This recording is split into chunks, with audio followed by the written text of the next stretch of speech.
Nang matuklasan ng mga astronomo ang WASP-18b noong 2009, natuklasan nila ang isa pang mga hindi pangkaraniwang planeta na natagpuan kailanman. Ito ay 10 beses na mas malaki kaysa sa Jupiter.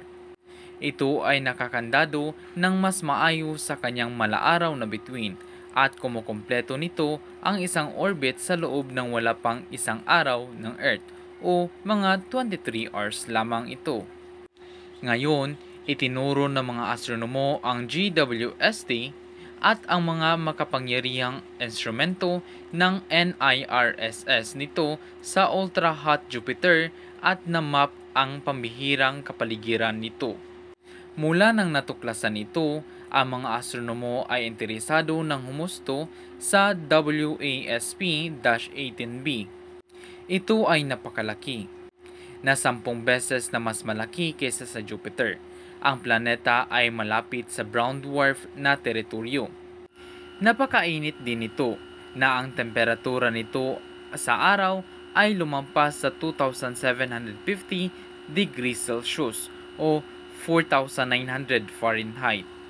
Hindi lang iyon, ngunit malamang na umiikot ito sa kapahamakan nito at bumabaga sa bituin nito minsan sa susunod na 1,000,000 taon. Para sa mga kadahilanang ito at higit pa, ang mga astronomo ay halos na huhumaling dito. Nagsagawa sila ng malawak na pagsisikap na imapa ang kapaligiran ng exoplanet at alisan ng takip ang mga detalye nito sa Hubble at Spitzer. Ngunit ang mga teleskopyo sa kalawakan na iyon kasing lakas ng mga ito. Ito ay hindi nakakolekta ng data na sapat na detalyado upang maipahayag ang mga katangian ng atmosfera ng tiyakan. Ngayong puspusan na ang JWST o James Webb Space Telescope, hindi maiwasang mabigyan ang kahilingan ng isang tao na ituro ito sa WASP-18b. Sino sa astronomy kasi ang tatanggi? Sa bagong pananaliksik, isang pangkat na pinununuan ng isang PhD, ang estudyante sa Universidad ng Montreal ay nagmapa sa kapaligiran ng WASP-19b sa JWST.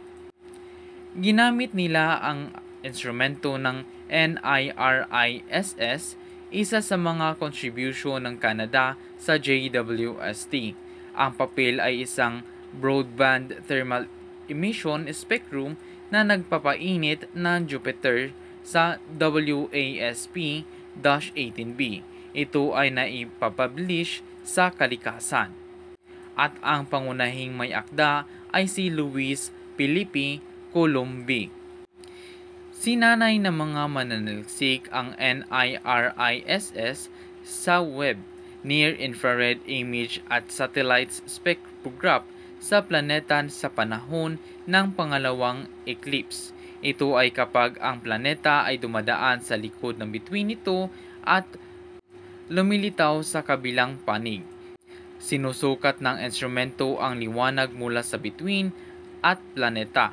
Pagkatapos sa panahon ng eclipse, binabawasan nila ang liwanag ng bituin na nagbibigay ng sukat ng spectrum ng planeta. Ang kapangyarihan ng NIRISS or NIRISS ay nagbibigay sa mga mananaliksik ng isang detalyadong mapa ng atmosfera ng planeta.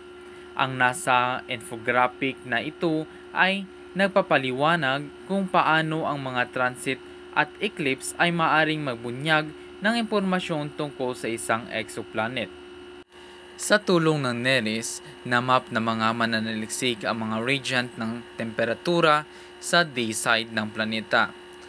Nalaman nila na ang planeta ay mas malamig malapit sa linya ng terminator, na humigit kumulang 1,000 degrees mas malamig kaysa sa pinakamainit na punto ng planeta ng direktang nakaharap sa bituin.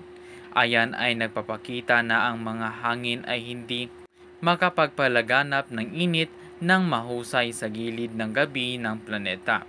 Ano ang pumipigil nito na mangyayari? Binigyan tayo ng JWST ng sensitivity na gumagawa ng mas detalyadong mga mapa ng mainit na higanting mga planeta tulad ng WASP-18b kaysa sa dati. Ito ay unang nagkakataon na namap ang isang planeta gamit ang JWST na talagang kapanapanabik na makita na ang ilan sa mga hinulaan ng aming mga modelo tulad sa isang maitim na pagbababa ng temperatura mula sa punto sa planeta na direktang nakaharap sa bituin ay talagang nakikita sa mga data, sabi ng papel ng co-author na si Megan Mansfield, isang Sagan Fellow sa University of Arizona. Ang kakulangan ng hangin na gumagalaw sa kapaligiran at nagre-regulate ng temperatura ay nakakagulat at ang atmospheric drag ay may kinalaman dito. Dahil napakahaba na nito, gumawa na lang ako ng part 2. Thank you for watching guys. I hope you like my video and don't forget to subscribe and click the bell button for more updates. And see you on my next video.